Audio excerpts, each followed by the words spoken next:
السلام علیکم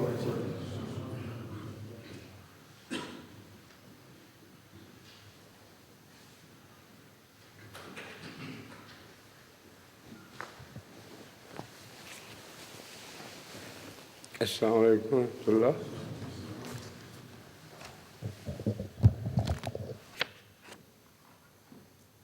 آج آیت 103 سورہ مائدہ سے درس شروع ہوگا۔ اعوذ باللہ من الشیطان الرجیم، بسم اللہ الرحمن الرحیم۔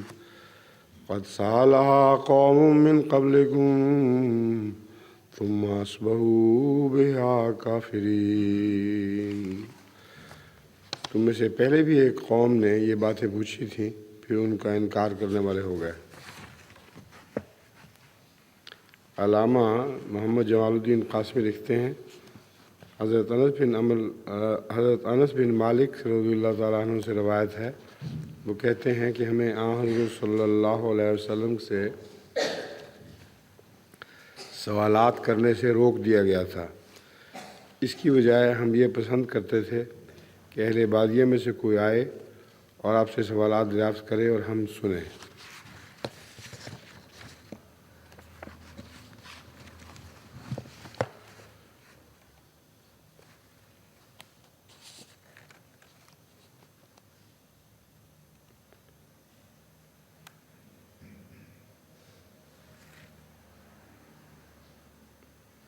بعض مفسرین کہتے ہیں کہ یہ ضروری ہے کہ اس آیت میں بیان کی گئی نہی کو ان معاملات اور امور پر چشمہ سمجھا جائے جن کے پوچھنے کی چنداں ضرورت نہیں ہوتی، کیونکہ وہ امور دینیہ جن کے بارے میں پوچھنے کی ضرورت ہوتی ہے ان کے بارے میں سوال کرنے کی اللہ تعالیٰ نے اجازت فرمائی ہے۔ چنانچہ فرمایا فَاسْأَلُوا أَهْلَ الذِّكْرِ إِن كُنتُمْ لَا تَعْلَمُونَ۔ اور رسول کریم صلی اللہ علیہ وآلہ وسلم نے فرمایا اللہ ان کو ہلاک کرے جو بے علمی کی حالت میں سوال نہیں کرتے۔ اس میں جو فَاسْأَلُوا أَهْلَ الذِّكْرِ إِن كُنتُمْ لَا تَعْلَمُونَ، یہ اشارہ ہے ان لوگوں کی طرف جو پہلے کتابوں کا علم رکھتے تھے، ان پر کوئی کتاب نازل نہیں ہو رہی ہوتی تھی، تو اس آیت کا غلط بے محال استعمال یہاں ہوا ہے اس کا، یعنی مفسر نے بات کو سمجھا نہیں۔ قرآن کریم نے اہل ذکر سے پوچھنے کے متعلق فرمایا ہے، جس کا مطلب یہ ہے کہ یہودی علماء وغیرہ جو کتابوں کو پڑھتے تھے اس کے درس دیا کرتے تھے، اگر نہیں سمجھ آ رہی تو ان سے پوچھ کے دیکھ لو۔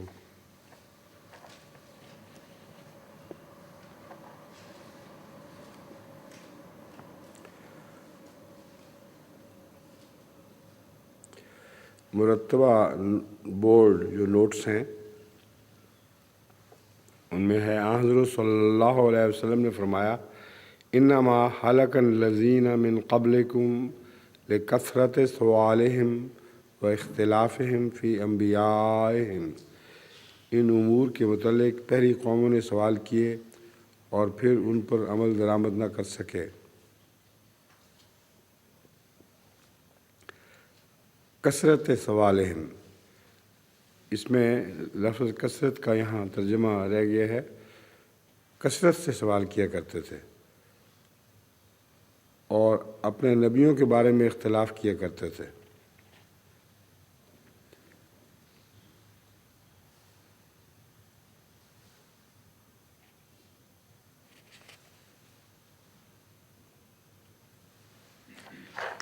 اس لیے اس آیت کا بھی یہ جو حوالہ ہے اس کا اصل مضمون سے تعلق معلوم نہیں ہوتا، کیونکہ رسول اللہ صلی اللہ علیہ وسلم نے تو فرمایا ہے تو اس سے پہلے جو لوگ تھے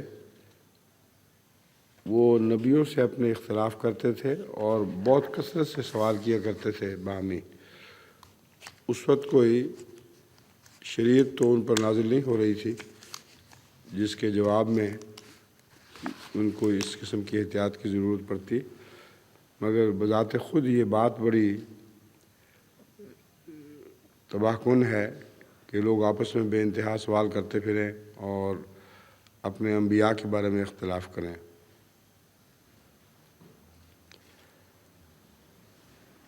اب قرآن کریم نے کچھ ایسی اصطلاحوں کا ذکر فرمایا ہے جو عربوں میں رائج چلی آ رہی تھیں، اور جن سوالات سے منع کیا گیا ہے ان کی مثال یہ ہے: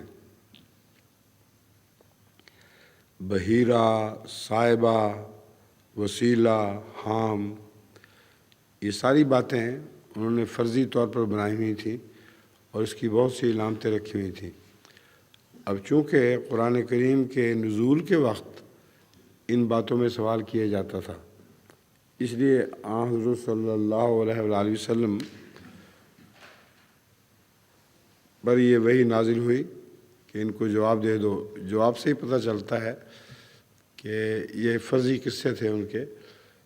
تو مراد یہ ہے کہ عام طور پر ایسے ہی سوال کرتے ہیں لوگ بیوقوفوں والے، جن کا کوئی حقیقت حال سے تعلق نہیں ہوتا، فرضی قصوں کے متعلق ہی سوال کرتے ہیں۔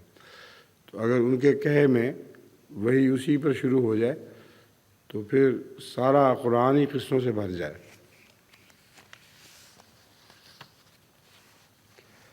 قصوں سے مراد قصص نہیں بلکہ کہانیاں ہیں۔ اس کا لفظی ترجمہ یہ ہے، پہلے میں آیت پڑھوں: ما جعل اللہ من بحیرۃ ولا صائبۃ ولا وسیلۃ ولا حام ولکن الذین کفروا یفترون علی اللہ الکذب واکثرهم لا یعقلون۔ اللہ نے نہ تو کوئی بحیرہ بنایا ہے، نہ صائبہ، نہ وسیلہ اور نہ حام، لیکن وہ لوگ جنہوں نے کفر کیا اللہ پر جھوٹ گھڑتے ہیں اور ان میں سے اکثر عقل نہیں کرتے۔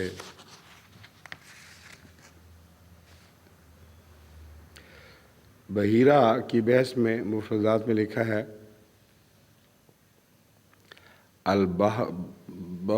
البحر اصل میں اس وسیع مقام کو کہتے ہیں جہاں کثرت سے پانی جمع ہو، پھر کبھی اس کی ظاہری وسعت کے اعتبار سے بطور تشبیہ بحر تو قضا کا محاورہ استعمال ہوتا ہے، جس کے معنی ہے میں نے سمندر کی طرح کسی چیز کو وسیع کر دیا۔ اسی سے بحرۃ البعیرہ ہے، یعنی میں نے اونٹ کے کان کو بہت زیادہ چیر ڈالا، اور اس طرح کان چیرے ہوئے اونٹ کو البحیرہ کہا جاتا ہے۔ اب یہ کوئی بات ہے ایسی جس کے متعلق قرآن کریم تفصیل بیان فرمائے، لیکن یہ صرف تمثیل مثال کے طور پر بیان کر رہا ہے کہ ان احمقوں کی باتوں پر اگر وحیاں نازل ہونی شروع ہو تو یہ اونٹوں کے کان ہی پھاڑیں گے، اس سے زیادہ ان کے کچھ اور بس نہیں چلتا ان کا۔ پھر آگے بحیرہ جانور کا حکم نہیں۔ عربوں میں یہ طریق تھا کہ جو اونٹنی 10 بچے دے دیتی اس کا کان پھاڑ کر چھوڑ دیتے، نہ اس پر سواری کرتے اور نہ اس پر بوجھ لاتے۔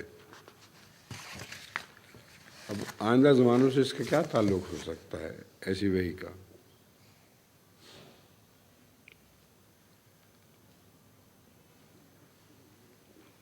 صائبہ وہ اونٹنی ہے جسے چراگاہ میں آزاد چھوڑ دیا جاتا۔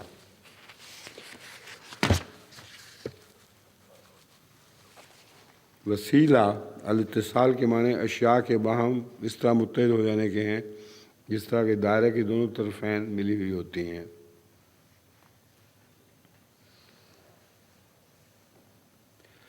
وسیلہ سے مراد وہ بکری ہے جو ایک نر اور ایک مادہ بچے اکٹھے جنے۔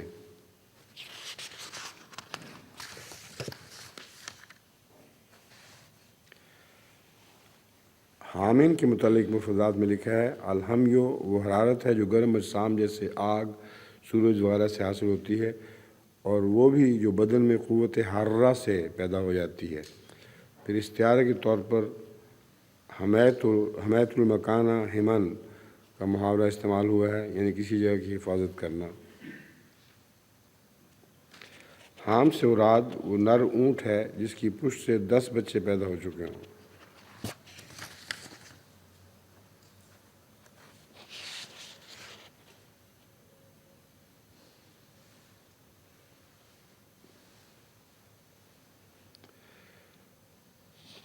بحیرہ وہ دودھ دینے والی اونٹنی بیان ہوئی ہے جس کا دودھ بچوں کے نام پر چھوڑ دیا جائے اور اسے کوئی نہ دوہے۔ صائبہ وہ جانور ہے جس کو کافر اپنے خداؤں کے نام پر چھوڑ دیتے تھے۔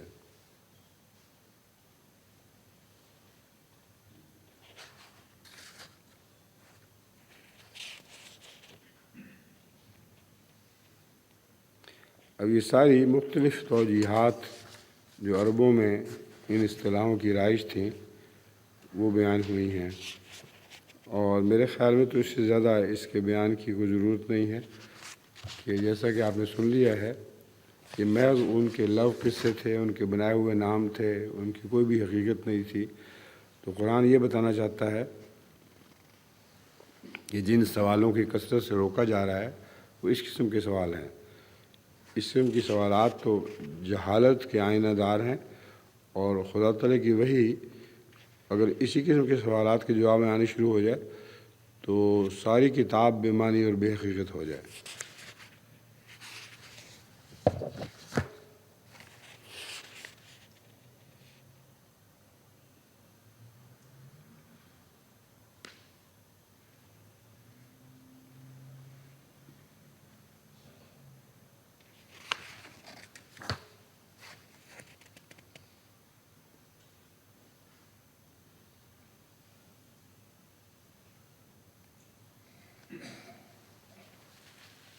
حضرت خلیفۃ المسیح اول کا نوٹ ایک، جیسا کہ اپنے تجربے میں بعض کہانیاں بیان کر دیتے ہیں،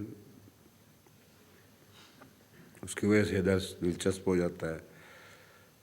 فرماتے ہیں ہمارے قریبی رشتہ دار ایک شادی پر امداد کی درخواست کرنے لگے۔ ہم نے کہا ان رسوم کی ادائیگی کے لیے ہمارے پاس کچھ نہیں ہے۔ اب صرف اتنا تعلق ہے ان آیات کا کہ وہ رسم و رواج تھے فضول بے معنی، تو اسی سے حضرت خلیفۃ المسیح اول کو ایک خیال آیا کہ یہ رسوم ہیں خام خواہ کی، ان کی پیروی کی کوئی ضرورت نہیں ہے۔ تو شادی کی امداد معلوم ہوتا ہے اس نے کافی مانگی ہوگی تاکہ رسم و رواج کی پیروی کی جائے۔ حضرت خلیفۃ المسیح اول نے تو اس کو جواب دیا کہ ان رسوموں کی پیروی فضول ہے، اس کے لیے ہمارے پاس کچھ نہیں۔ ایک ساہوکار نے اس بات کو سن لیا اور کہا کہ میں سب کچھ دوں گا، چنانچہ اس نے روپیہ دیا۔ تب قریبی رشتہ دار نے مجھے کہا کہ تم سے تو وہی اچھا ہے، لیکن جب اس نے سود در سود اور اصل کا مطالبہ کیا اور زمین تک جانے لگی تو تب معلوم ہوا کہ اصل خیر خواہ کون تھا۔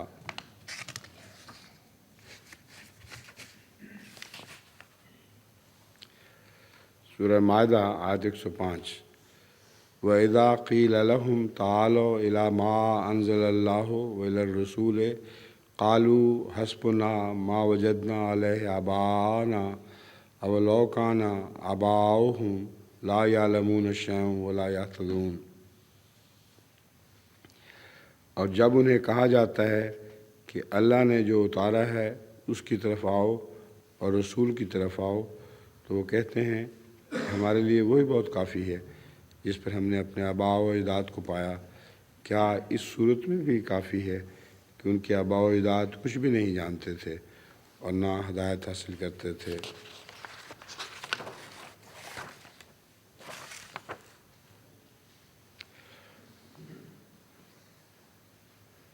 بورڈ کے مرتبہ نوٹس میں ہے،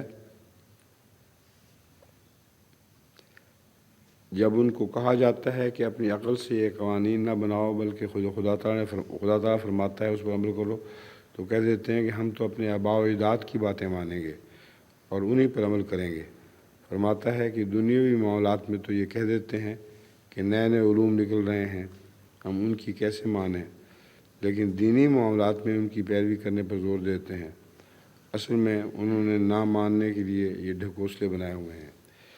مراد یہ ہے کہ جب سائنسی ایجادات کی بات ہو تو ان کو کہا جائے اگر کہ اپنے ماں باپ جس طرح تمہارے ماں باپ سفر کیا کرتے تھے ویسے ہی سفر کرو، تو کہیں گے نہیں نہیں، دنیا میں تو بڑی بڑی ایجادات ہو رہی ہیں، اب سفر کی سہولتیں ہو گئی ہیں، ہم کیوں اپنے پاگلوں ماں باپ بیچارے جاہل ماں باپ کی پیروی کریں۔ لیکن جب دین کا مسئلہ آئے تو کہتے ہیں ہم اپنے ماں باپ کے پیچھے چلتے ہیں۔ یہ ایک دائمی نفسیاتی حالت ہے ان کی، اس میں ابھی بھی کوئی فرق نہیں۔ ڈاکٹر صاحب کو بھی ہلکی سی دھانس اٹھی ہے، کیا وجہ ہے؟ ہو گیا شروع؟ ہاں ہاں، اچھا اچھا، ڈاکٹروں کو تو گزارا نہیں، پیشنٹ دیکھنے پڑتے ہیں باہر۔ ہاں،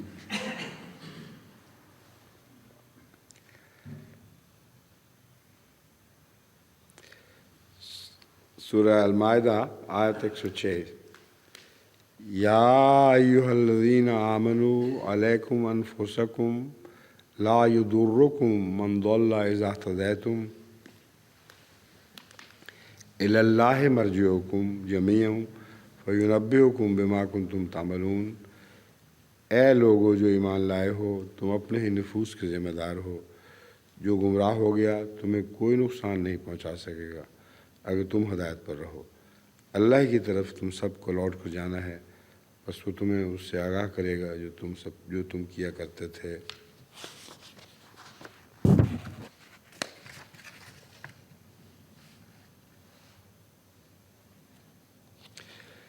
اس بارے میں ایک حدیث نبوی درج ہے، ابو امیہ شعبانی سے روایت ہے کہ میں ابو ثعلبہ خشنی کے پاس گیا اور پوچھا کہ تم اس آیت کے بارے میں کیا کہتے ہو؟ انہوں نے کہا کون سی آیت؟ تو میں نے یا ایھا الذین آمنوا علیکم انفسکم لا یضرکم من ضل اذا اہتدیتم بتائی۔ انہوں نے کہا اللہ کی قسم، میں نے اس آیت کے بارے میں ایک ایسی ہستی سے پوچھا جو خبیر یعنی سب سے زیادہ باخبر تھی۔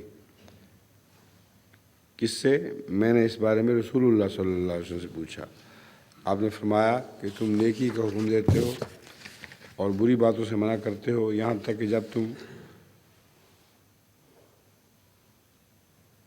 کہ جب تم کنجوس کی اطاعت کرتے ہوئے دیکھو، نفسانی خواہشات کی تابعداری اور دنیا کسی آخرت پر ترجیح دیکھو، اور ہر عقل مند کو اپنی عقل پر اتراتا دیکھو، تو اس وقت تم اپنے نفسوں کی فکر کرو اور عوام الناس کو ان کی حال پر چھوڑ دو۔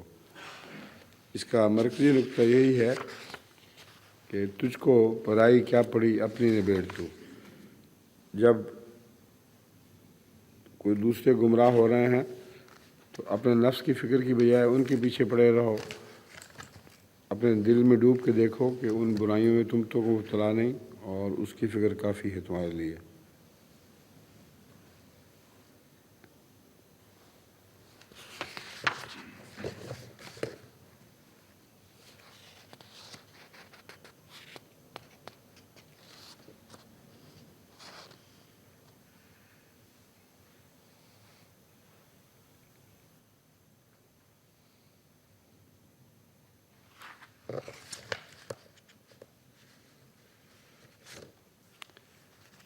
باقی سب بالکل سادہ اور صاف پیغام ہے۔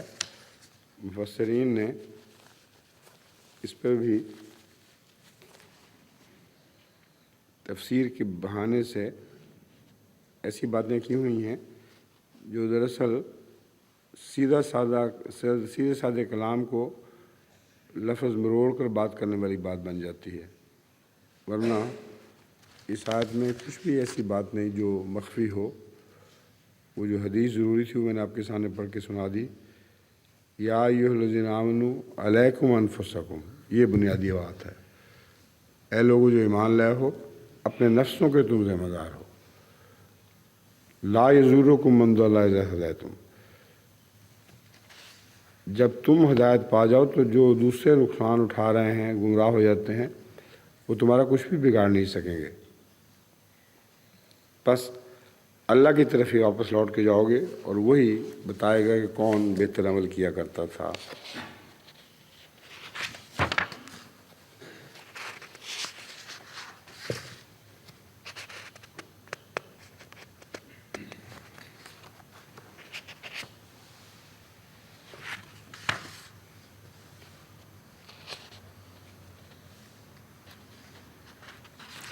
حضرت مسیح موعود علیہ السلام کا اقتباس جو اس میں مرکزی حیثیت رکھتا ہے وہ میں آپ کو سنا کر اس آیت کی تفسیر ختم کرتا ہوں۔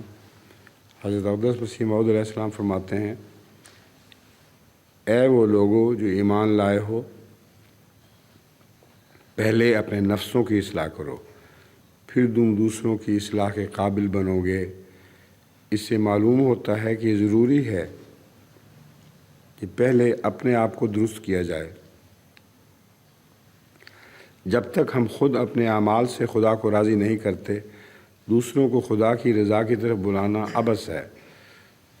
جس شخص کے اندر خود روشنی اور نور نہیں، وہ دوسروں کو کیا روشنی دے سکتا ہے؟ اور جو اپنی ٹھوکریں کھا رہا ہے، وہ دوسروں کو کیا سہارا دے سکتا ہے؟ جو خود پاک نہیں، وہ دوسروں کو کیا پاک کر سکتا ہے؟ جو شخص محض زبان سے کام لیتا ہے، وہ مذہب کو بچوں کا کھیل بناتا ہے۔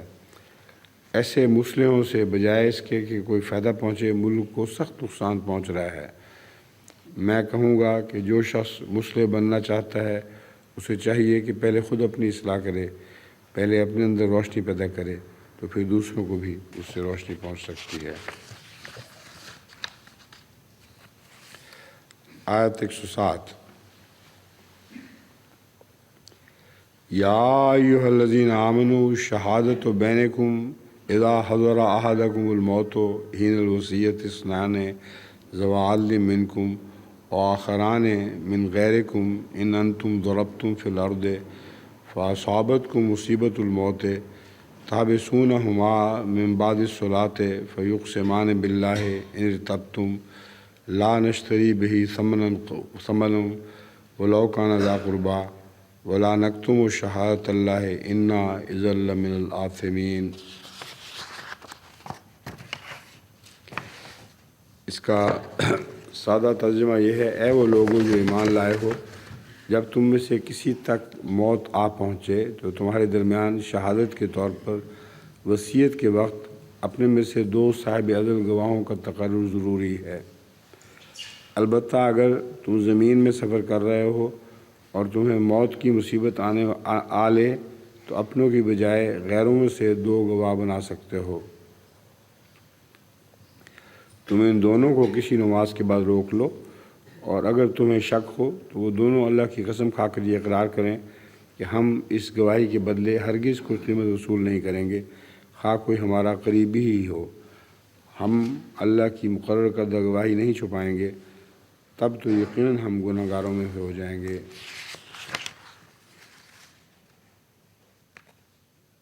تابسونہما کا مطلب صرف مفردات میں روکنا، جو بنیادی مطلب ہے وہ بیان کیا ہے۔ کسی کو کچھ دیر کے لیے ٹھہرا لینا، اس کو تابسونہ کہتے ہیں۔ تابسونہما، ان دونوں کو روک لو۔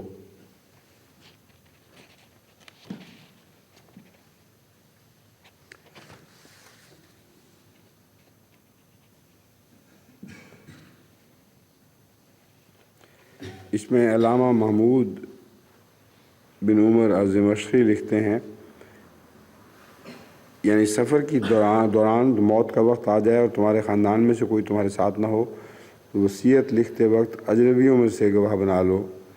قریبی لوگوں کو اس لیے ترجیح دی ہے کہ وہ میت کے حالات کو خوب جانتے ہیں اور زیادہ اصلاح کر سکتے ہیں۔ اب یہ وہ آیت کریمہ ہے جس کے متعلق تمام مفسرین بلا استثناء کہتے ہیں کہ ہم نے اس سے زیادہ مشکل آیت قرآن کریم میں اور کوئی نہیں دیکھی جس کی تفسیر میں ایسی دقت آئی ہو، کیونکہ جس قسم کا بیان ہوا ہے اس میں عملاً بہت سی دقتیں پیدا ہوتی ہیں، اور اس کے نتیجے میں جس طرح قرآن کریم میں لکھا ہوا ہے ان کو نماز کے بعد روک لو، وہ بظاہر ممکن نظر نہیں آتا۔ اب اس زمانے میں غور کر کے دیکھیں آپ کہ اگر کسی کو خطرہ ہو کہ میں مر رہا ہوں تو وہ مسجدوں میں تو نہیں دوڑا پھرے گا، اس کو تو جہاں موت آئی ہے ہو سکتا ہے اپنا اٹارنی بھیج دے کسی کو کہ تم تلاش کر لو، وہ بات بھی اس میں شامل ہو سکتی ہے۔ مگر یہ جو تفصیل ہے اتنی بحث، اس کے اوپر جو مفسرین ایسا پھنس گئے ہیں کیونکہ وہ نئی نئی باتیں یاد کی انہوں نے مسئلہ حل کرنے کے لیے، اور ان باتوں سے فائدہ ہونے کی بجائے اور بھی زیادہ دلدل میں پھنس گئے۔ مثلا یہ کہا گیا کہ ہر شہر میں تو ضروری نہیں کہ مسجد ہو، اس لیے نماز کے بعد روک لو سے مراد یہ ہے کہ عیسائیوں کو ان کے گرجے میں نماز کے بعد روک لو، ہندوؤں کو ان کے معبد خانوں میں ان کی نمازوں کے بعد روک لو۔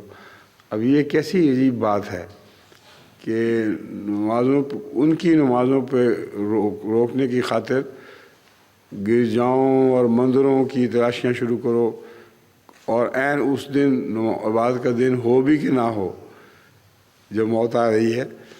تو یہ وہ مسائل ہیں جس کی وجہ سے اس آیت کے اوپر سب نے ہاتھ اٹھا لیے ہیں، جتنے مفسرین ہیں کہتے ہیں ہم نے بڑا غور کیا ہے، ہمیں اس کی سمجھ نہیں آ سکی پوری۔ ایک اور مشکل اس میں یہ ہے کہ اگر یہ سمجھیں کہ اس سے یہ وصیت جو قرآن کریم کی ہے اس سے پہلے کی ہے، تو کیا نعوذ باللہ من ذالک قرآن کریم میں جب وصیت کا حکم آیا سورہ نساء میں تفصیل سے موجود ہے، تو کیا یہ آیت منسوخ ہو گئی؟ پھر وہی ناسخ منسوخ کا جھگڑا شروع ہو جاتا ہے، تو یہ بھی درست نہیں ہے۔ اس لیے اس پر بہت غور خوض کے بعد میں سمجھتا ہوں کہ قرآن کریم کے بہت سے ایسے پہلو ہیں جن پر انسان کو علم بعد میں ہو سکتا ہے، یعنی اس وقت تک تمام امور ہم پر واضح نہیں ہوئے، لیکن آئندہ زمانے کے لیے بھی قرآن کے بہت سے حصے ہیں جو زیر بحث رہیں گے اور ان کے متعلق آئندہ زمانہ روشنی ڈالے گا۔ اب یہ جو نقشہ کھینچا جا رہا ہے مساجد کا، اس میں غیر مذاہب کے مندروں میں گھسنے کی ضرورت نہیں ہے۔ میرے نزدیک کو ایسا وقت آنے والا ہے کہ جب ساری زمین مسجدوں سے بھر جائے گی، اور اس وقت اگر ضرورت پیش آئے تو پھر مسجدوں میں ہی روکا جا سکتا ہے لوگوں کو۔ تو ایک تشریح ہے جو مستقبل سے تعلق رکھتی ہے۔ تو میں تو اس آیت کو اسلام کے پھیلاؤ اور مساجد کے بکثرت تعمیر کی پیشگوئی کے طور پر لیتا ہوں۔ اس وقت اگر مسلمانوں کو ضرورت ہوئی تو پھر وہ مساجد سے ہی گواہ ڈھونڈے جا سکتے ہیں۔ لیکن ایک اور مسئلہ یہاں یہ ضرور اٹھتا ہے کہ اس کا اس مستقل وصیت سے کیا تعلق ہے جس میں قرآن کریم میں اللہ تعالیٰ نے حصے مقرر فرمائے ہوئے ہیں۔ اس سلسلے میں ناسخ منسوخ کی بحث کی کوئی ضرورت نہیں ہے۔ یہ بات یاد رکھنی چاہیے کہ وصیت میں جو حصے مذکور ہیں ان میں سے 1/3 وصیت کرنے والے کو اپنے جو وصیت جن میں تقسیم ہونی ہے ان کے علاوہ غیر رشتہ داروں کو دینے کا بھی حق ہے۔ اب وصیت کے لحاظ سے بیٹے اور بیٹیوں کو جو قرآن کریم میں حد مقرر ہے اس کو توڑ نہیں سکتے، وہی دینا چاہیے۔ لیکن جو 1/3 ہے ساری جائیداد کا، وہ انسان اپنی مرضی سے وصیت میں کسی اور کو بھی دے سکتا ہے۔ تو اگر یہ واقعہ ہوا ہو تو اس کا ناسخ منسوخ سے کوئی تعلق نہیں ہے۔ اور دوسرا یہ بھی دیکھ لینا چاہیے کہ ایسی صورت میں کہ جب انسان اپنے غیر کو رشتہ دار کو دیتا ہے تو پھر یہ اولیان کی کیا بحث شروع ہو گئی؟ جب شریعت میں اس کا جواز ہے تو اس صورت میں ہو سکتا ہے کہ جو وارث ہیں وہ یہ سوال اٹھائیں کہ یہ غلط اثرات کے تابع ایسا کیا گیا ہے، اس شخص کو لوگوں نے جو وفات کے بعد گھیرا ہوا تھا، اس کی خدمتیں کی گئی ہوں گی، یہ کچھ ہوگا، تو ان سے متاثر ہونے کے بعد اس شخص نے ان کے حق میں وصیت لکھی ہے جو ہماری وصیت کے حقوق کی تلافی کر رہی ہے۔ اس لیے یہ ایسے مقدمے وصیت کے آج کل بھی دنیا میں رائج ہوتے ہیں، اور بڑی بڑی علماء نے اس پر بحثیں اٹھائی ہوئی ہیں جو صرف مسلمانوں سے تعلق نہیں رکھتی، غیر احمدی دہریہ لوگوں سے بھی تعلق رکھتی ہیں، جن میں وصیت پہ یہ اعتراض ہو سکتا ہے کہ اس شخص نے دوسروں کے زیر اثر آ کر جو بنیادی وصیت کے حقدار تھے ان کے حقوق میں مداخلت کی ہے۔ تو بعید نہیں کہ ایسا ہو۔ اور ایک اور بات قابل ذکر یہ ہے کہ اگر انسان کسی کے حق میں الگ وصیت کرنا چاہے تو یہ بات یاد رکھیں کہ قرآن کریم نے اس کا حق ادا دیا ہوا ہے، قطعاً ہرگز سختی کے ساتھ مناہی نہیں۔ اور بہت سے ایسے روزمرہ کے واقعات ہوتے ہیں جن میں کہ انسان سمجھتا ہے کہ اپنوں نے تو خیال نہیں کیا، غیروں نے بہت خیال کیا ہے۔ بعض لوگوں کو اپنے تو صرف پھینکے رکھتے ہیں اس خیال سے کہ جب یہ مرے گا تو اس کی جائیداد کھائیں گے، لیکن غیر اس کی خدمت کر رہے ہوتے ہیں۔ تو ایسی صورت میں غیر کا جو خدمت کا حق ہے وہ بھی تو ادا ہونا چاہیے۔ مختلف ملکوں میں مختلف رواج ہوا کرتے ہیں۔ کشمیر میں بھی ایک رواج ہوا کرتا تھا کہ جو پالے اس کو زیادہ حصہ ملتا ہے، یعنی اپنے ماں باپ کا جو خیال کرے، جو بس کسی بیٹی کے گھر پال رہا ہے کوئی شخص، تو اس کو حصے میں زیادہ رقم ملتی ہے۔ تو یہ سارے رسم و رواج ہیں مختلف قسم کے، ان کے امکانات بہرحال رہتے ہیں، کیونکہ قرآن کریم ہر احتمال پر بحث کرتا ہے، اس لیے ان احتمالات کو بھی زیر بحث لے آیا گیا ہے۔ اس سے زیادہ اس آیت پر مزید کچھ کہنے کی گنجائش معلوم نہیں ہوتی۔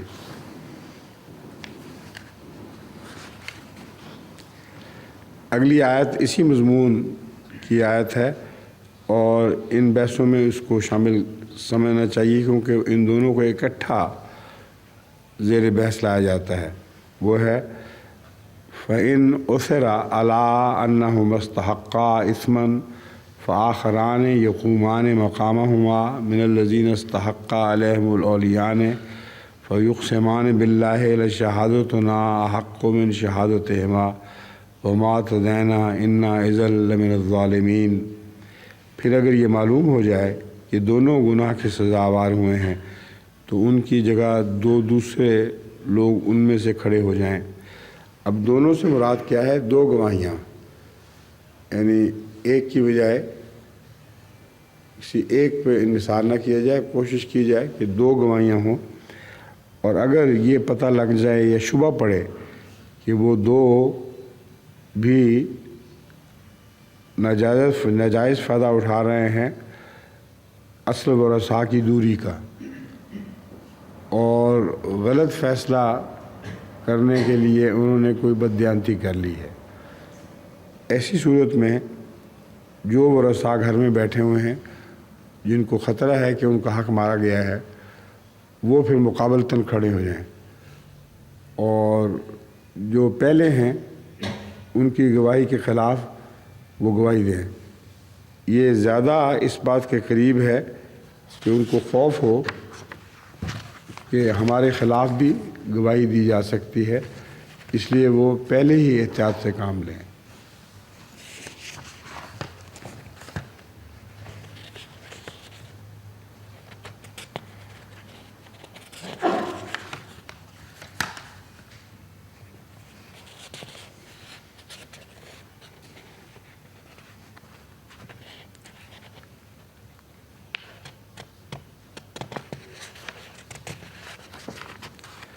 باقی یہ ساری بحثیں پہلے چونکہ خلاصتاً میں زبانی ذکر کر چکا ہوں، ان کو مزید دہرانے کی ضرورت نہیں ہے۔ آیت 109 ذالک ادنیٰ ان یاتوا بالشہادۃ علی وجہہا او یخافوا ان ترد ایمان بعد ایمانہم واتقوا اللہ واسمعوا واللہ لا یہدی القوم الفاسقین۔ یہ طریق زیادہ قریب ہے کہ وہ پہلے گواہ بعین ہی سچی گواہی پیش کریں، ورنہ انہیں خوف دامنگیر رہے کہ ان دوسروں کی قسموں کے بعد ان کی قسمیں رد کر دی جائیں گی، اور اللہ کا تقوی اختیار کرو اور غور سے سنا کرو، اور اللہ فاسق قوم کو ہدایت نہیں دیتا۔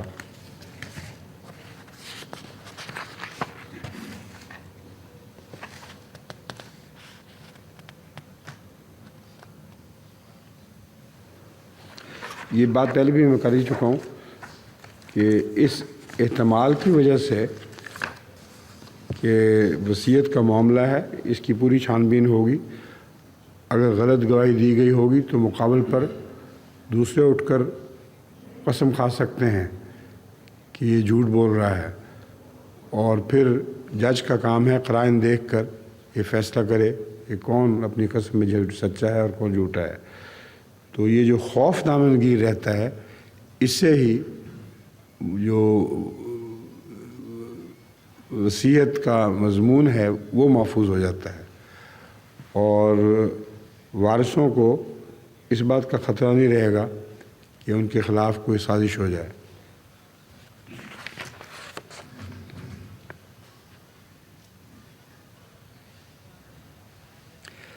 اب آیت 110 یوم یجمع اللہ الرسل فیقول ماذا اجبتم قالوا لا علم لنا انک انت علام الغیوب۔ جس دن اللہ تمام رسولوں کو اکٹھا کرے گا اور پوچھے گا کہ تمہیں کیا جواب دیا گیا، وہ کہیں گے ہمیں کوئی حقیقی علم نہیں، یقیناً تو ہی تمام غیبوں کا بہت علم رکھنے والا ہے۔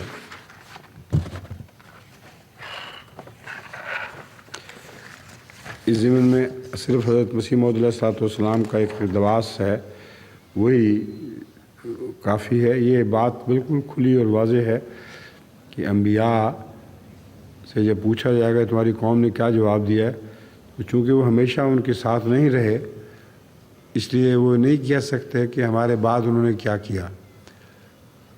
زندگی میں تو جواب بتا سکتے ہیں کیا دیا گیا۔ تو حضرت مسیح موعود علیہ الصلوۃ والسلام نے اس آیت کے متعلق فرمایا ہے، یہ لا علمی انبیاء کی ان کی اس امت کے بارے میں ہوتی ہے جو ان کی وفات کے بعد ہوتی ہے، ورنہ ہر نبی کو پتہ ہے کہ میری امت نے مجھ سے کیا سلوک کیا ہے۔ مسیح بھی کہتا ہے کنت علیہم شہیدا ما دمت فیہم، تو پھر ان کو علم نہیں تو شہید کس طرح ہوئے اور کس بات کے ہوئے؟ اسی طرح رسول اللہ صلی اللہ علیہ وسلم ہمارے حالات سے تو لا علمی ظاہر کر سکتے ہیں، یعنی اس زمانے کے لوگوں سے، مگر صحابہ کرام کی نسبت نہیں کہہ سکتے، کیونکہ آپ کو ان کے حالات معلوم تھے، آپ ان میں رہتے تھے۔ اس قسم کی لا علمی سے وہی لا علمی مراد ہے، یعنی اس امت کا ذکر جو کہ نبی کے بعد آیا کرتی ہے یا بہت آخری وقت پر آتی ہے کہ اسے نبی کی صحبت سے کچھ حصہ نہیں ملتا۔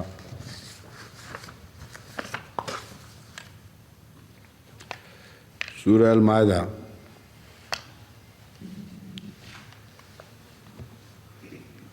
آیت 111 اذ قال اللہ یا عیسی ابن مریم اذکر نعمتی علیک وعلی والدتک اذ ایدتک بروح القدس تکلم الناس فی المہد وکہلا وَإِذْ عَلَّمْتُكَ الْكِتَابَ وَالْحِكْمَةَ وَالتَّوْرَاةَ وَالْإِنْجِيلَ وَإِذْ تَخْلُقُ مِنَ الطِّينِ كَهَيْئَةِ الطَّيْرِ بِإِذْنِي فَتَنفُخُ فِيهَا فَتَكُونُ طَيْرًا بِإِذْنِي وَتُبْرِئُ الْأَكْمَحَ وَالْأَبْرَصَ بِإِذْنِي وَإِذْ تُخْرِجُ الْمَوْتَىٰ بِإِذْنِي وَإِذْ كَفَّفْتُ بَنِي إِسْرَائِيلَ عَنْكَ إِذْ جِئْتَهُم بِالْبَيِّنَاتِ فَقَالَ الَّذِينَ كَفَرُوا مِنْهُمْ إِنْ هَذَا إِلَّا سِحْرٌ مُبِينٌ۔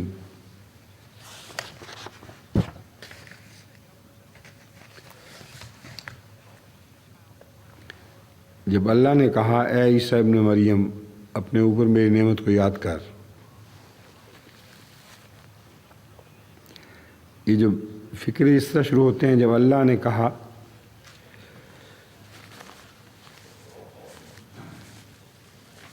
تو مراد صرف یہ ہوتی ہے کہ اس کو توجہ سے سنو، وہ وقت یاد کرو جب خدا نے ابن مریم سے یہ کہا۔ اور یہ جو واقعہ گزرا ہے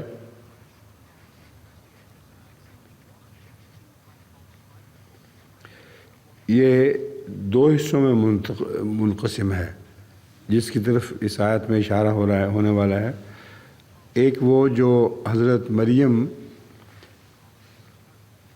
جب بچے کو لے کے واپس آئی تھی تو اس وقت وہ باتیں کرتا تھا کہ میں نبی ہوں، حالانکہ اس وقت نبوت ان پر نہیں اتری تھی۔ ایک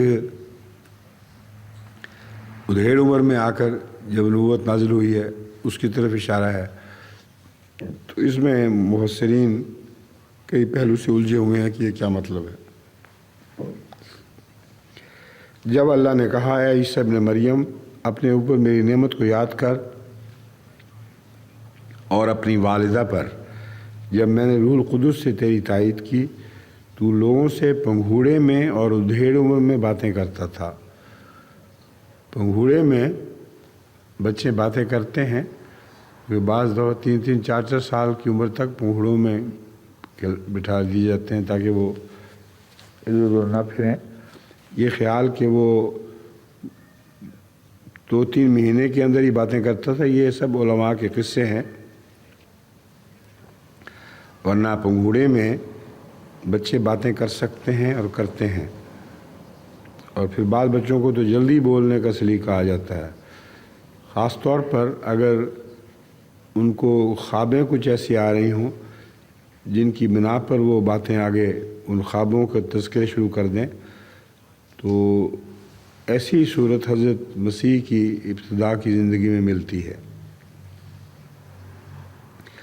جب حضرت مسیح کی والدہ ان کو واپس لے کے آئیں تو قوم نے بہت آنکھیں نکالیں، بہت اعتراض کیے کہ تیری تو شادی نہیں ہوئی، یہ بچہ کہاں سے آ گیا۔ حضرت مریم علیہ السلام نے ان کے متعلق صرف اتنا اشارہ کیا کہ اس سے پوچھ لو، جس کا مطلب ہے وہ باتیں کرنے کی عمر کو آیا ہوا تھا۔ اور جب اس کی طرف اشارہ کیا تو اس خیال سے کہ چھوٹا بچہ مصنوعی باتیں تو نہیں بنایا کرتا، چھوٹے بچے کی باتیں سنو تو پھر تمہیں سمجھ آئے گی کہ یہ کوئی الہی کلام ہی ہے جو کر رہا ہے۔ اس نے اس عمر میں کچھ باتیں کی، جب اس عمر میں اس نے باتیں کی تو وہ خوابوں کے اثر سے کی ہوں گی۔ خواب میں اللہ تعالیٰ نے اس کو سمجھایا ہوگا کہ میں تمہیں جب تم بڑے ہوگے نبی بنانے والا ہوں۔ تو ایک گندا بچہ ایسی پاکیزہ خوابیں نہیں دیکھ سکتا۔ تو یہ بھی ایک ثبوت تھا حضرت مریم کی پاکیزگی اور صفائی کا، کہ جو بچہ پیدا ہوا ہے وہ تو کہتے ہیں ناجائز بچہ ہے، لیکن باتیں وہ خدا کی کر رہا ہے، اور لازماً اللہ تعالیٰ اس سے سوتے میں خواب میں ہم کلام ہوا ہے جو وہ باتیں کرتا ہے۔ یہ ہے اس کی تشریح مختصر۔ اب میں پورا ترجمہ پڑھ کے سناتا ہوں۔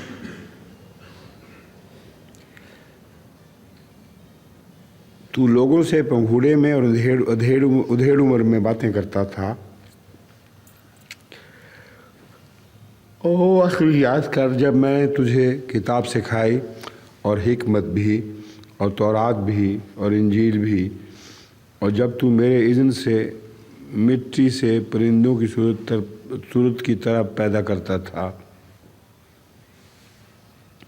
اب ایک وہ وقت ہے بچپن کا اور ایک وہ بڑی عمر کا وقت ہے جب کتاب نازل ہوئی ہے، کتاب سکھائی گئی ہے، حکمت بھی، تورات اور انجیل بھی، وہ اس چھوٹے بوڑھے والے بچے کو تو نہیں سکھائی گئی تھی۔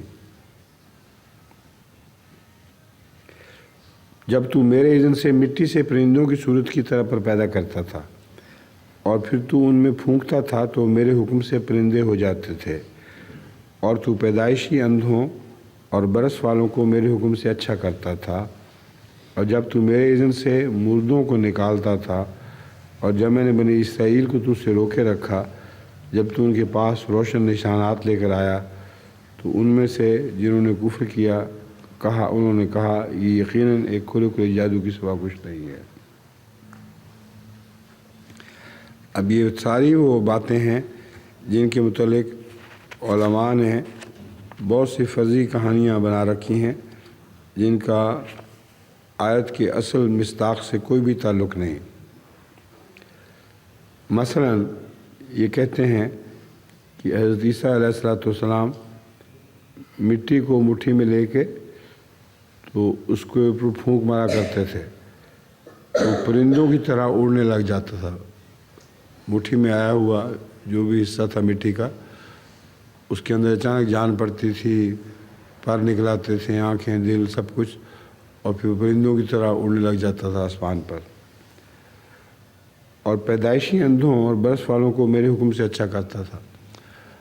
اب پیدائشی اندھا تو ٹھیک ہو ہی نہیں سکتا، اور کوئی ایسا پیدائشی اندھا ہمارے علم میں نہیں کہ مسیح نے ان کو ٹھیک کیا ہو واقعتاً۔ یہ سارے محاورے ہیں، ایسے محاورے ہیں جن پر غور کرنے کے بعد ان کے معنی سوچنے چاہیے کہ کیا ہو سکتے ہیں۔ مردوں کو زمین سے نکالتا تھا، اس کے مطلب بھی کہانیاں بنی ہوئی ہیں کہ کئی دن کا مرا ہوا پڑا ہوا تھا تو مسیح نے اس کو کہا اٹھ کھڑا ہو جا، وہ قبر سے نکل کر ٹھیک ٹھاک ہو کے باہر آ گیا۔ لیکن جب یہ ساری طاقتیں تھیں تو پھر آخر پہ یہ کہنے کی کیا ضرورت تھی؟ اور جب میں نے بنی اسرائیل کو تو سے روکا، بنی اسرائیل جو حملہ کرنے آتے تھے، اگر انہوں نے یہ معجزات دیکھے ہوئے تھے مسیح کے، تو ان کے لیے یہی معجزات ہی کافی تھے رکنے کے لیے۔ اللہ تعالیٰ نے ان کو روکے رکھا، ورنہ جب ان کا بس چلتا وہ تو یہ ختم کر دیتے۔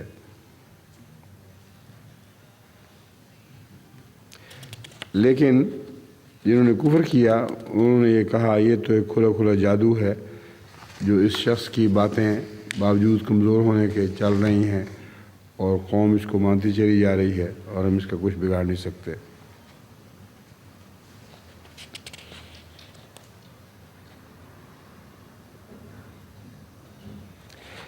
مفردات میں حید کے متعلق کسی چیز کی شکل و صورت کے متعلق لفظ حید بولا جاتا ہے۔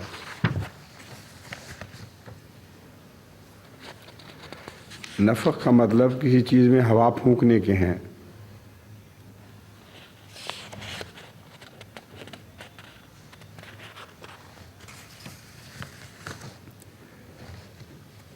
تبریو البرو والبراؤ اصل معنی کسی مکروہ امر سے نجات حاصل کرنے کے ہیں۔ براتو من المرض ہے، میں بیماری سے تندرست ہوا۔ براتو من فلان، تبراتو کے معنی ہیں میں فلاں سے بیزار ہوا۔ اسی طرح اس کو تہمت یا مرض سے بری کر دیا، جب اس کو دوسرے باب میں استعمال کریں گے تو براتو ہو، میں نے اس کو بری کر دیا تہمت یا مرض سے۔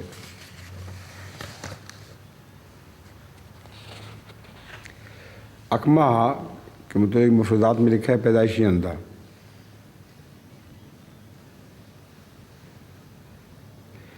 لیکن بعض اوقات ان کے متعلق بھی آتا ہے جن کی جو پیدائشی اندھے نہ ہوں لیکن بعد میں بصارت کھوئی گئی ہو۔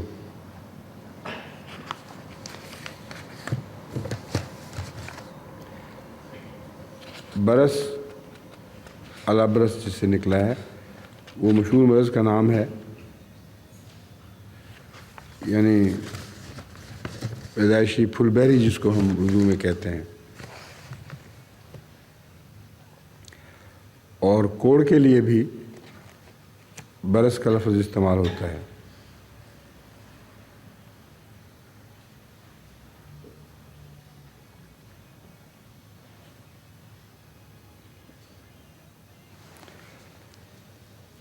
مفردات میں ہے وَاسْتَرْهَبُوا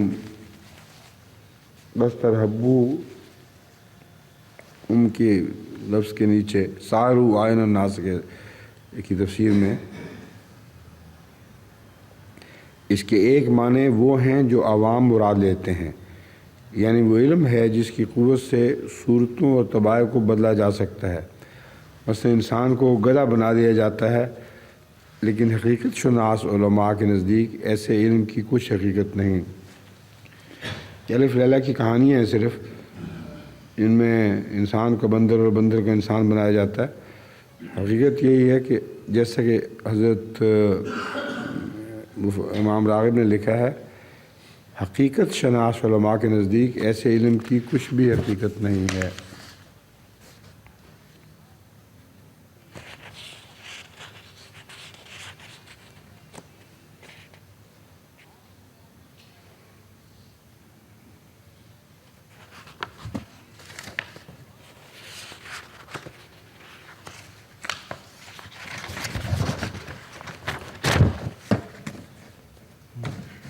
تفسیر القرطبی میں ہے، تو لوگوں سے کلام کرے گا بچپن میں ایک بچے کے طور پر، اور ادھیڑ عمر میں لوگوں سے کلام کرے گا ایک نبی کے طور پر۔ بس علامہ قرطبی بالکل واضح طور پر اس کو وضاحت کر رہے ہیں کہ وہ کلام اور تھا، وہ ایک بچے کے طور پر تھا جو پنگھوڑے میں باتیں کر رہا تھا، وہ نبی اللہ نہیں بنا تھا اس وقت۔ ادھیڑ عمر میں جا کر جب 30-40 سال کی عمر ہے، اس وقت آ کر جب نبوت نازل ہوئی، پھر ان کا کلام اور معنی رکھتا ہے۔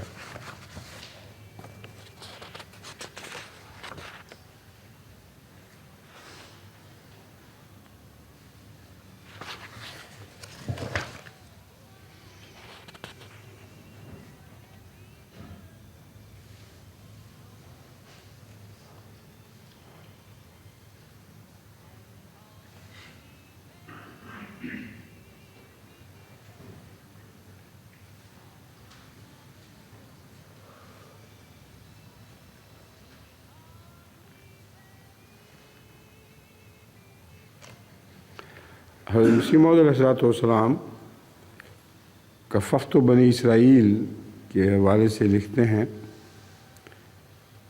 کہ قرآن کریم میں تو اللہ تعالیٰ فرما رہا ہے کہ ان کو روک دیا بنی اسرائیل کو، اور اس کے باوجود ان کو وہ ظاہری طور پر صلیب دینے میں بھی کامیاب ہو گئے۔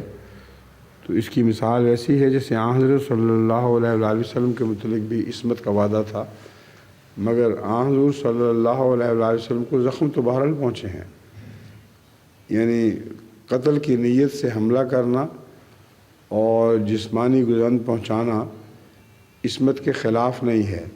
اصل عصمت یہ ہے کہ آپ کو اللہ تعالیٰ ان کے گزند کی اصلی نیتوں سے بچا لے گا،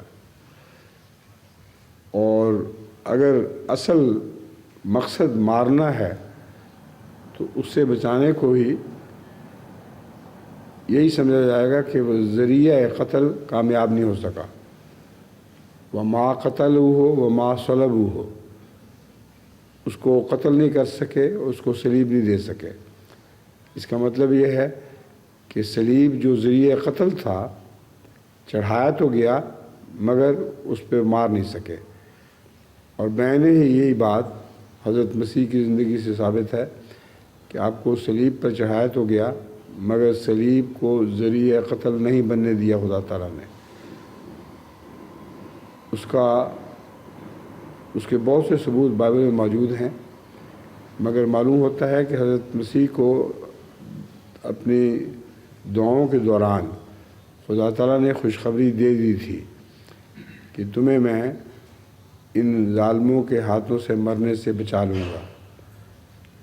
اگر یہ خوشخبری نہ دی ہوتی اور مسیح نے خود اپنے آپ کو موت کے لیے حاضر کیا ہوتا، تو آخری وقت کی یہ چیخ جو بے ہوشی سے پہلے کی تھی، ایلی ایلی لما شبقتانی، یہ کوئی بھی جواز نہیں رکھتی۔ یعنی ایک طرف تو عیسائی کہتے ہیں کہ مسیح نے اپنی مرضی سے اپنی جان خدا کے سپرد کی کہ میری جان لے لو اور باقیوں کافروں کی جان چھوڑو، اور واقعہ یہ ہوا کہ جب جان نکلنے لگی تو کہا ایلی ایلی لما شبقتانی، اے میرے اللہ مجھے چھوڑ کیوں دیا؟ تو اللہ تعالیٰ جواب دے سکتا ہے چھوڑا کہاں ہے، تجھے تیری مرضی سے قتل کروا رہا ہوں میں۔ یہ تو بالکل غلط قصہ ہے۔ لازماً حضرت مسیح کی مرضی نہ تھی، نہ ان کو خدا تعالیٰ نے یہ خبر دی تھی۔ تعجب ہوا ہے کہ اللہ تعالیٰ تو جھوٹی خبریں دیا ہی نہیں کرتا، پھر مجھے نجات کی خبر کیسی تھی؟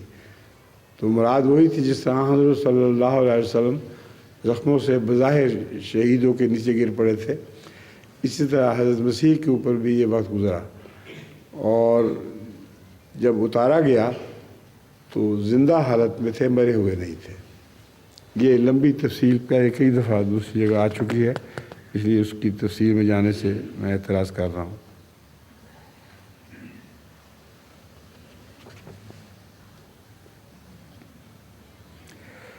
خلاصہ کلام حضرت مسیح علیہ السلام نے یہی نکالا ہے۔ حضرت مسیح کو یہودیوں نے گرفتار کر لیا تھا اور صلیب پر کھینچ دیا تھا، لیکن خدا نے آخر جان بچا دی۔ بس یہی معنی اس کففتوں کے ہیں، جیسا کہ واللہ یعصمک من الناس المائدہ کے ہیں۔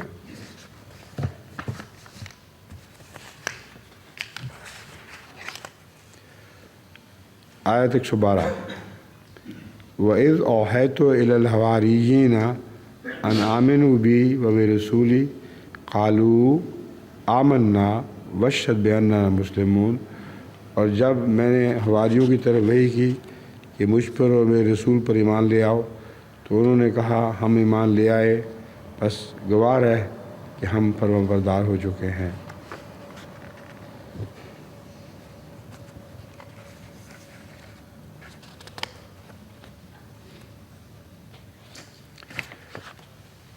یہ بالکل آیت واضح ہے اپنے مضمون میں، کسی تشریح کی ضرورت نہیں ہے، صرف ایک نوٹ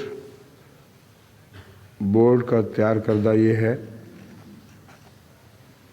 اذ اوحیت الی الحواریین، وحی کے لیے اس کا ظاہر الفاظ ہی میں ہونا ضروری نہیں، بلکہ صرف دل میں ڈال دینے کو بھی وحی کہتے ہیں، جیسا کہ دوسری جگہ آتا ہے وَأَوْحَىٰ رَبُّكَ إِلَى النَّحْلِ، کہ مکھی کی طرف بھی وحی ہوئی تھی۔ مراد یہ ہے کہ حواریوں کو ضروری نہیں کہ خدا تعالیٰ نے الہاماً بتایا ہو، بلکہ ان کے دل میں جو ایک راسخ بات ڈال دی تھی اس کو بھی وحی کہہ سکتے ہیں۔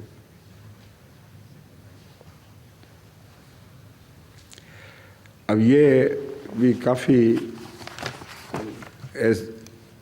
بحث والی اور بظاہر اختلاف والی آیت ہے، لیکن اب تحقیق کرنے پر معلوم ہوا ہے کہ قرآن کریم کا جو بیان ہے یہ بے سبب نہیں۔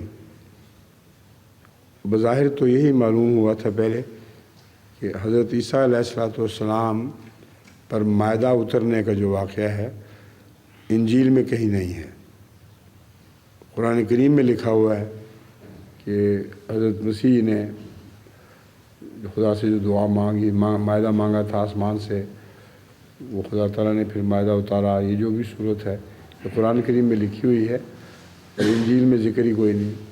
اب اس پہ مجھے تعجب ہوا، یہ تو ہو ہی نہیں سکتا کہ قرآن کریم نے مائدہ کا یا کسی اور چیز کا ذکر کیا ہو اور انجیل کے حوالے سے کیا ہو اور وہاں ہونا۔ اس لیے جب تحقیق کروائی گئی، اب پھر آج ہی ربہ سے وہ معین حوالے مل گئے ہیں جن سے صاف پتہ چلتا ہے کہ وہاں وہی معاہدے کی بات ہو رہی ہے، اور قطعی طور پر آسمان سے اترنے کا ذکر ہے۔ تو حواریون نے پہلے مطالبہ کیا ہوگا جو حضرت مسیح نے جواب میں یہ کہا ہے، اس مطالبے کا ذکر تو انجیل میں نہیں ہے، مگر حضرت عیسیٰ کے جواب کا ذکر ہے۔ اب اس تشریح کے ساتھ میں اس آیت کا ترجمہ آپ کے سامنے رکھتا ہوں۔ آیت کا ترجمہ تو رکھ چکا ہوں، یہ نہیں پڑھا، پہلے نہیں پڑھا۔ جب حواریوں نے کہا، اے عیسیٰ ابن مریم، کیا تیرے رب کے لیے ممکن ہے کہ ہم پر آسمان سے نعمتوں کا دسترخوان اتارے؟ اس نے کہا، اللہ کا تقوی اختیار کرو اگر تم مومن ہو۔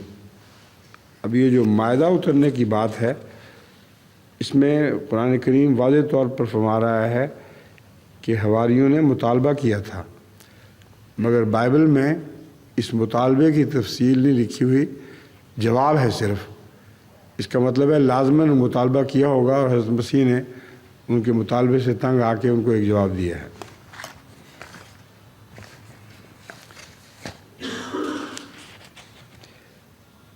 مفردات میں ہے، مائدہ اصل میں اس خوان کو کہتے ہیں جس پر کھانا چنا ہوا ہو، اور نیز اس کے ہر ایک کھانے اور خالی خوان کے لیے بھی مائدہ کا لفظ استعمال ہوتا ہے۔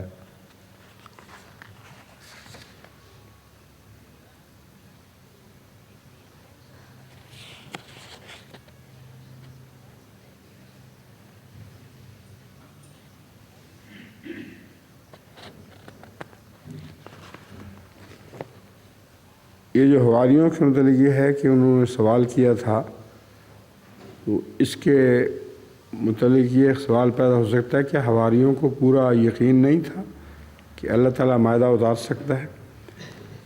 تو علامہ جمال الدین قاسمی لکھتے ہیں کہ یقین تو تھا، مگر جیسا کہ حضرت ابراہیم نے جواب دیا، وَلَٰكِن لِيَطْمَئِنَّ قَلْبِي، میں اپنے نفس کے اطمینان قلب کی خاطر پوچھ رہا ہوں۔ تو اسی طرح کا حواریوں کا حال تھا، وہ اپنے اطمینان نفس کی خاطر پوچھ رہے تھے، مگر یہ حضرت ابراہیم علیہ السلام کی بات سے ان کا ملانا مجھے بالکل پسند نہیں آیا، کیونکہ حضرت ابراہیم کا مقام اور مرتبہ بہت بلند تھا حواریوں کے مقام اور مرتبے سے، اس لیے وہ واقعتاً چاہتے تھے کچھ، کیونکہ حضرت مسیح کے ساتھ لگ کر ان کی دنیا کی روزی قریباً ختم ہو چکی تھی اور بھوک نے ضرور ستایا ہوگا، اس لیے واقعتاً وہ چاہتے تھے کہ آسمان سے کوئی چیز اترے، جس طرح حضرت موسیٰ کے اوپر من و سلوہ اترا کرتا تھا، ان پر بھی کچھ اترے تاکہ ان کی روزمرہ کی زندگی کا سبب بن سکے۔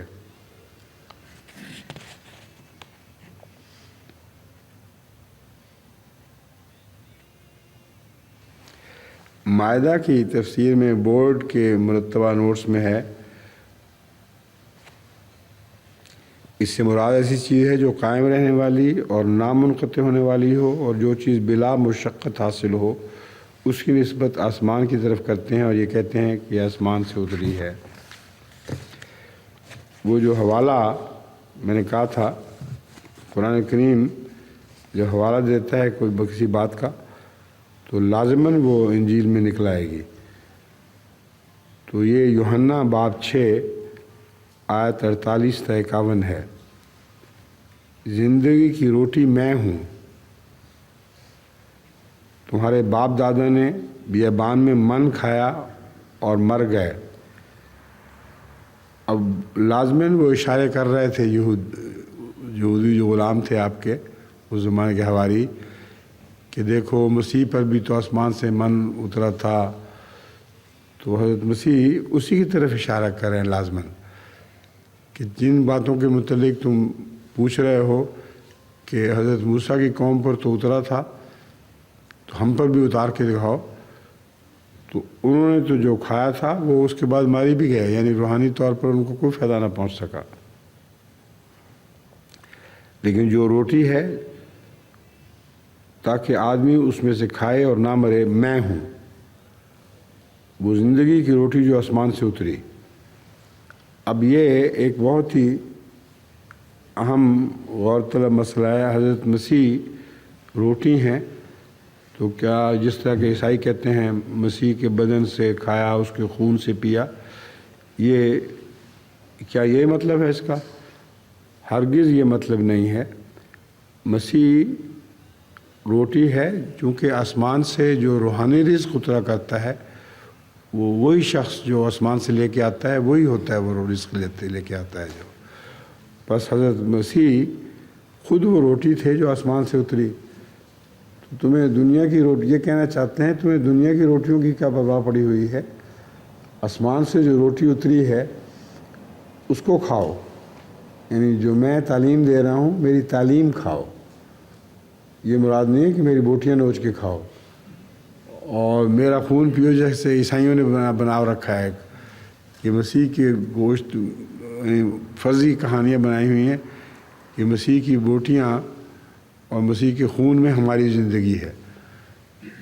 وہ ان معنوں میں زندگی ہے کہ مسیح نے جو روحانی تعلیم آسمان سے اتاری ہے اس پر عمل کرو، وہ روحانی روٹی کھاؤ، تاکہ اس کا جواب ہے اگر اس روٹی میں سے کھائے تو ابد تک زندہ رہے گا، یعنی یہ عارضی روٹی نہیں ہوگی، یہ ہمیشگی کی زندگی ہے۔ جو روٹی میں جہان کی زندگی کے لیے دوں گا وہ میرا گوشت ہے، تو یہ مراد ہے گوشت سے، ورنہ یہ بڑا مشکل اور الجھا ہوا سا فقرہ ہے، اور لوگ تعجب کرتے ہیں کہ مسیح کا گوشت کیسے کھا سکتے ہیں ہم۔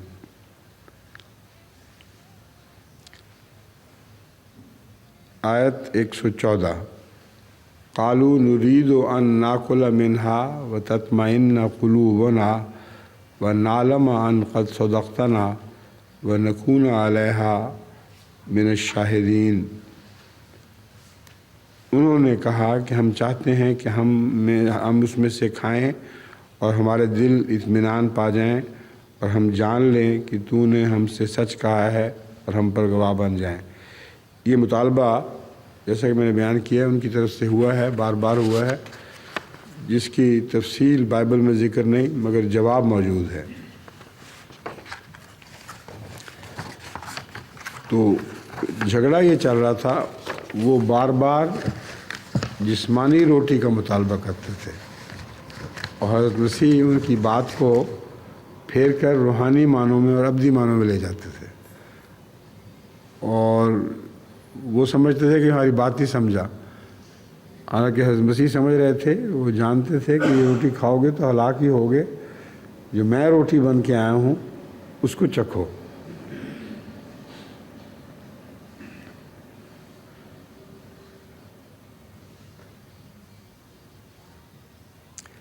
حضرت مسیح موعود علیہ الصلوۃ والسلام کے اس اقتباس پر اس آیت کی بحث کو ختم کرتا ہوں۔ فرماتے ہیں قرآن شریف سے ثابت ہوتا ہے کہ حواریوں کو عیسیٰ علیہ السلام کی صداقت پر شک تھا، جبھی تو مائدہ مانگا اور کہا وَنَعْلَمَ أَنْ قَدْ صَدَقْتَنَا، تاکہ تیرا سچا اور جھوٹا ہونا ثابت ہو جائے۔ اب دیکھیں، عام مفسرین نے یہاں حضرت ابراہیم کی طرح وہ مثال دی ہے کہ وہ شک نہیں تھا، اور اطمینان قلب کی خاطر جس طرح ابراہیم علیہ السلام نے سوال کیا تھا اس طرح ان کا سوال تھا، مگر جو خدا سے نور یافتہ ہو وہ حقیقت حال کو سمجھتا ہے۔ ان بدبختوں کو واقعی شک پڑا تھا کہ مسیح کی صداقت کے متعلق کوئی ظاہری امتحان ہو، آسمان سے روٹی اترتے دیکھیں ہم تو پھر ہمیں یقین آ جائے کہ واقعی یہ خدا کی طرف سے ہے۔ اس سے معلوم ہوتا ہے کہ نزول مائدہ سے پیشتر ان کی حالت نالموں کی نہ تھی، پھر جیسی بے آرامی کی زندگی انہوں نے بسر کی اس کی نظیر کہیں نہیں پائی جاتی۔ صحابہ کرام کا گروہ عجیب گروہ، قابل قدر اور قابل پیروی گروہ تھا، ان کے دل یقین سے بھر گئے ہوئے تھے۔ جب یقین ہوتا ہے تو آہستہ آہستہ اول مال وغیرہ دینے کو جی چاہتا ہے، پھر جب بڑھ جاتا ہے تو صحابی یقین خدا کی خاطر جان دینے کو تیار ہو جاتا ہے۔ اب اس کا اس مضمون سے کیا تعلق ہے؟ حضرت صلی اللہ علیہ وسلم کے غلاموں کے ساتھ ان کا مقابلہ کر کے دکھایا گیا ہے. ان کو پورا یقین تھا ہی نہیں، ورنہ بجائے اس کے کہ وہ مانگتے، وہ جو کچھ تھا وہ قربان کر دیتے. حضرت صلی اللہ علیہ وآلہ وسلم کے غلاموں کا تو یہ حال تھا کہ وہ جو کچھ تھا، جو کچھ خدا نے ان کو عطا کیا وہ ساری رزق کی صورت میں، وہ سب کچھ فدا کر رہے تھے حضرت صلی اللہ علیہ وسلم پر.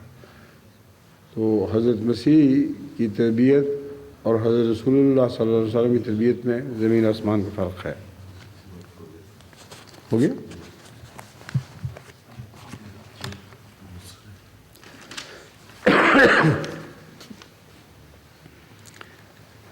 میں نے نسخے کی بات کی تھی، میں نے منگوا لیا ہے ایک ہومیوپیتھک نسخہ. یہ بچوں کی ضدی کھانسی وغیرہ کے متعلق میں استعمال کرواتا رہا ہوں، جو اللہ کے فضل سے کافی فائدہ مند ثابت ہوا ہے. اور آج کل جو کھانسی پھیلی ہوئی ہے اس میں تو بچوں میں خصوصی سے تو بہت جلدی اثر کرتا ہے. کیوں منیر جاوید صاحب، آپ کو بھی تجربہ ہے اس کا؟ کیا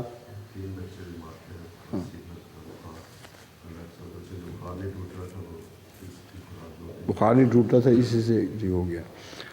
لیکن اس کے ساتھ میں ڈاکٹر مجیب صاحب کی ایلوپیتھک بھی تھوڑی سی کر لیتا ہوں. وہ یہ ہے کہ کیا نام ہے اس دوا کا جو دے دیتے ہیں؟ پیراسیٹامول. پیراسیٹامول کے متعلق میں نے تجربہ کیا ہے کہ یہ اینٹی بایوٹک نہیں ہے، اس لیے یہ براہ راست بخار کو اتارنے میں کامیاب نہیں ہوتی، مگر جسم کے اندر سے جو فاسد مادے ہیں ان کو خارج کرتی ہے اور بہت سا پسینہ لاتی ہے. تو میں نے تجربہ کر کے دیکھا ہے، اس کا قطعاً ہومیوپیتھک سے کوئی تضاد نہیں ہے. اور آج کل کی بیماری میں بجائے اس کے کہ انتظار کیا جائے لمبا عرصہ اور مریض مشکل کی حالت میں گزارے، اگر ساتھ پیراسیٹامول بھی دی جائے تو جلدی اس کو فائدہ ہوگا. یہ ایلوپیتھک ڈاکٹرز جس طرح بیان کرتے ہیں ان سے نسخہ لکھواؤں اور پیراسیٹامول استعمال کریں. بچوں کے لیے پیراسیٹامول ایک استعمال ہوتی ہے جو ڈپازیٹری کے طور پر استعمال کرتے ہیں، یعنی مقد کے ذریعے بچوں کو دلاتے ہیں، کیونکہ وہ منہ سے نہیں لے سکتے اور ان کو منہ سے لینے میں بہت دقت ہوتی ہے، بعض الٹیاں کرتے ہیں اور نہیں کھا سکتے. تو وہ عجیب بات ہے. انگلستان میں تو باقاعدہ نسخہ لکھ کے منگوانا پڑتی ہے دوا، لیکن یورپ میں مثلا ہالینڈ وغیرہ میں دیتے ہی بچوں کو اسی طریقے پہ ہیں. وہ کہتے ہیں مگد کے رستے سے داخل کر دو تو اصل مقصد پورا ہو جائے گا، اور منہ سے تکلیف نہ دو بچوں کو. انگلستان ابھی تک اتنا ایڈوانس نہیں ہوا جتنا یورپ ہو چکا ہے اس معاملے میں. ہاں ملتی تو ہے مگر عام نہیں، اور بڑی محنت کرنی پڑتی ہے. مجھے اس پہ کافی محنت کرنی پڑی تھی. اور کیوں استعمال نہیں کراتے؟ سیدھی سادھی بات بچوں کے لیے.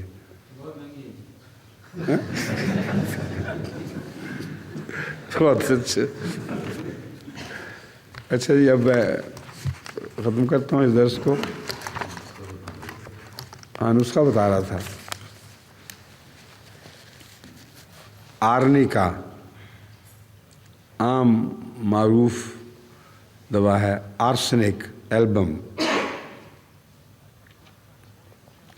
آرنیکا لکھ لیں، آرسنک ایلبم، بیپتیشیا. یہ عام طور پر پیٹ کی خرابی کی وجہ سے، ٹائیفائڈ کی وجہ سے جو بدہضمی کے دست لگا کرتے ہیں ان میں بیپتیشیا بہت مفید ہوتی ہے. نیٹرم سلف یہ کھانسی کی بھی دوا ہے اور شوگر کی بھی دوا ہے.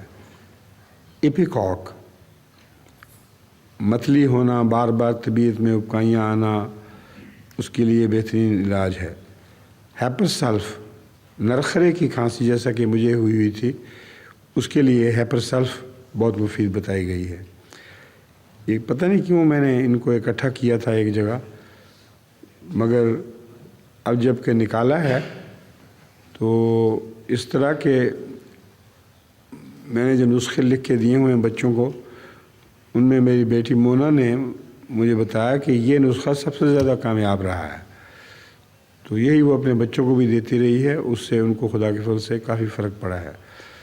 تو آپ لوگوں کو میں دکھا رہا ہوں، جنہوں نے قلم پکڑنا ہو وہ دوبارہ پکڑ لیں۔ آرنیکا، آرسنک، بیپتیشیا، نیٹرم سلف، ایپیکاک، ہیپر سلف، یہ 30 طاقت میں ساری دوائیاں ملا کے دیں، اور یہ پیراسیٹامول کے علاوہ دینی ضروری ہے، کیونکہ پیراسیٹامول انفیکشن سے لڑائی نہیں کر سکتی۔